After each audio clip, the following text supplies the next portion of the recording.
এই অতিরিক্ত গরমেতে কম মশলা দিয়ে হালকা পাতলা মাছের ঝোল প্রত্যেক বাঙালিরই অতি প্রিয়।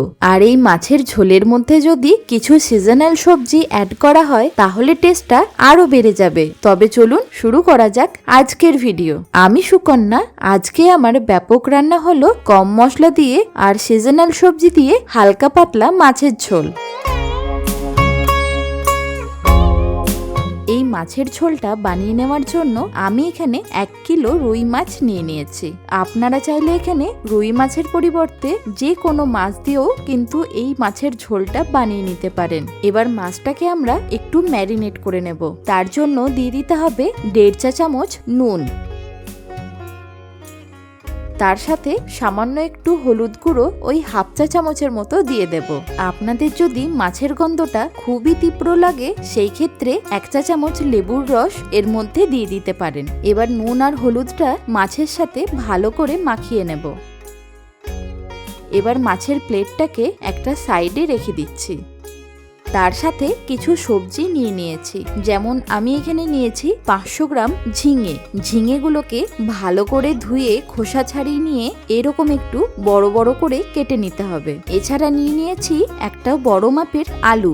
আলুটাকেও এরকম 1/8 করে কেটে নিয়েছি। তবে আপনারা চাইলে লম্বা করেও কেটে নিতে পারেন। এবার মাছের ঝোলের জন্য একটা মশলার পেস্ট আগে থেকে বানিয়ে নিতে হবে। তার জন্য একটা মিক্সার জারের মধ্যে দিয়ে দিচ্ছি 1/2 ইঞ্চি আদার টুকরো।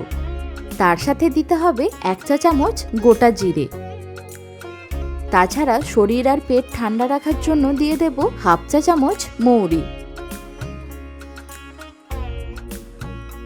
একটু ঝালের জন্য দিয়ে দিচ্ছি 3টে কাঁচা লঙ্কা। তার সাথে চাইলে একটা এরকম শুকনো লঙ্কাও দিয়ে দিতে পারেন। এবার সামান্য একটু জল দিয়ে একটা সুন্দর পেস্ট বানিয়ে রাখবো। এখন মাছগুলোকে ভেজে নেওয়ার জন্য একটা কড়াই নিয়ে তাতে দিয়ে দিচ্ছি 150 ml এর মতো সর্ষের তেল। তেলটাকে খুব ভালো করে গরম করে নিয়ে তার মধ্যে দিয়ে দেব 1 চা চামচ নুন। এখানে একটা টিপস আপনাদেরকে বলে রাখি, এই নুনটা দেওয়ার ফলে মাছগুলো আর কখনো কড়াইয়ে লেগে যাবে না। এবার কড়াইয়ের তেলটাকে চারিধারে এইভাবে একটু ঘুরিয়ে নিয়ে একে একে মাছগুলোকে দিয়ে দেব।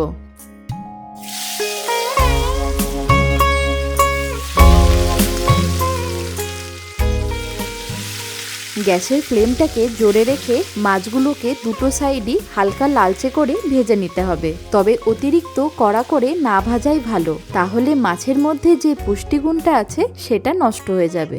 দুটো সাইডই ভালো করে ভাজা হয়ে গেলে এবার একটা প্লেটের মধ্যে তুলে রাখবো।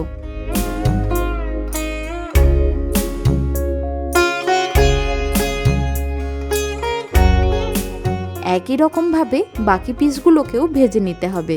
আমরা এই পর্যায়ে মোটামুটি 60 to 70% রান্না কমপ্লিট করে ফেলেছি। এবার এই মাছ ভাজা তেলের মধ্যেতেই আলুগুলোকেও ভেজে নিতে হবে। একটু সুন্দর কালারের জন্য এর মধ্যে দিয়ে দিতে হবে 1/2 চা চামচ হলুদ গুঁড়ো। তার সাথে আলুটার মধ্যে যাতে নুনটা ভালোভাবে ঢোকে তার জন্য 1/2 চা চামচ নুন এই সময় দিয়ে দিতে হবে। এবার আঁচটাকে একেবারে লো করে দিয়ে আলুগুলোকে একটু লালচে করে ভেজে নিতে হবে। এইভাবে যদি আঁচ কমিয়ে ভেজে নেওয়া হয় তাহলে দেখবেন 30 to 40% এর মতো আলুগুলো সেদ্ধ হয়ে যাবে। ভালোভাবে আলুগুলোকে ভেজে নেওয়ার পর এবার একটা প্লেটের মধ্যে তুলে রাখবো।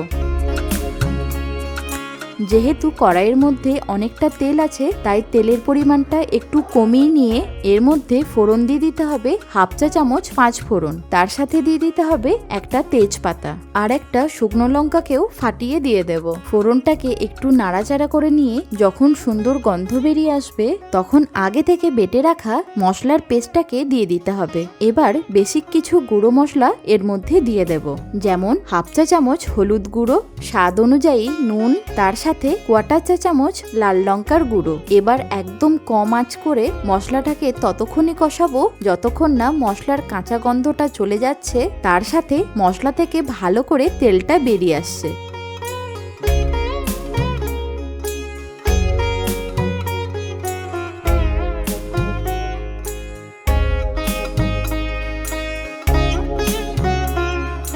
এবার দিয়ে দেব একটা বড় সাইজের টমেটো কুচি। আপনারা চাইলে এখানে টমেটোর পেস্টও ব্যবহার করতে পারেন। আমি এখানে ঢাকা দিয়ে মশলাটাকে কষিয়ে নিচ্ছি, তাহলে তাড়াতাড়ি টমেটোটাও নরম হয়ে যাবে, তার সাথে মশলা থেকেও তেলটা ভালোভাবে বেরিয়ে আসবে। একবার মাঝে মাঝে ঢাকাটা খুলে মশলাটাকে একটু নাড়াচাড়া করে নিতে হবে।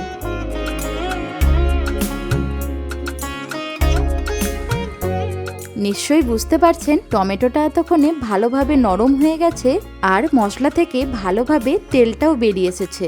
যেহেতু টমেটো ব্যবহার করেছি তাই রান্নার স্বাদটাকে ব্যালেন্স করার জন্য দিয়ে দিচ্ছি 1 চা চামচ চিনি। আবারও একবার ভালো করে নাড়াচাড়া করে নিয়ে এই স্টেজেতেই দিয়ে দিতে হবে কেটে রাখা ঝিঙেগুলোকে।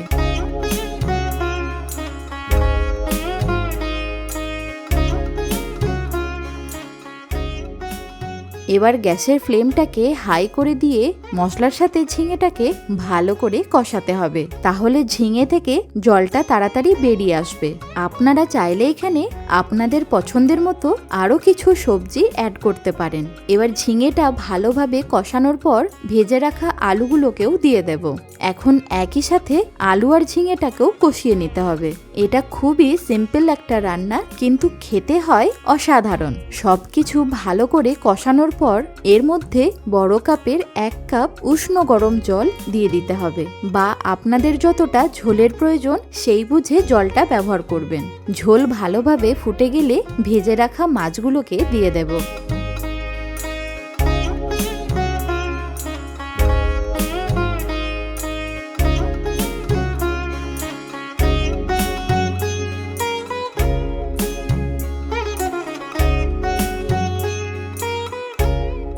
এবার একটা ঢাকা দিয়ে আরও মিনিট 4-5 ঝোলটাকে ভালো করে ফুটিয়ে নিতে হবে। আমি একটা আলুকে কেটে দেখাচ্ছি, দেখুন সুন্দরভাবে আলুগুলো সেদ্ধ হয়ে গেছে। আর একটু স্বাদটাকে বাড়িয়ে নেওয়ার জন্য এর মধ্যে 2 চেরা কাঁচা লঙ্কা দিয়ে দিচ্ছি, তার সাথে অল্প একটু ধনেপাতা কুচিও দিয়ে দিতে হবে। ভালো করে সবকিছুকে আবারও একবার মিশিয়ে নিয়ে ফ্লেমটাকে বন্ধ করে দিয়ে একটা ঢাকা দিয়ে 1 থেকে 2 মিনিটের জন্য রেখে দেব। তৈরি হয়ে গেল একদম গরমের জন্য উপযুক্ত হালকা মশলা ও সবজি দিয়ে পাতলা মাছের ঝোল। এবার গরম গরম পরিবেশন করে নেব।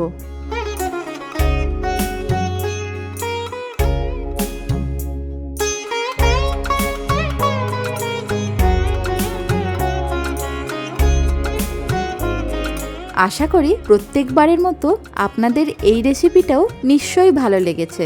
এইরকম আরও নতুন নতুন রেসিপি দেখতে হলে অবশ্যই কমেন্টে জানাবেন। ভালো থাকুন, সুস্থ থাকুন, দেখতে থাকুন ব্যাপক রান্নাঘর।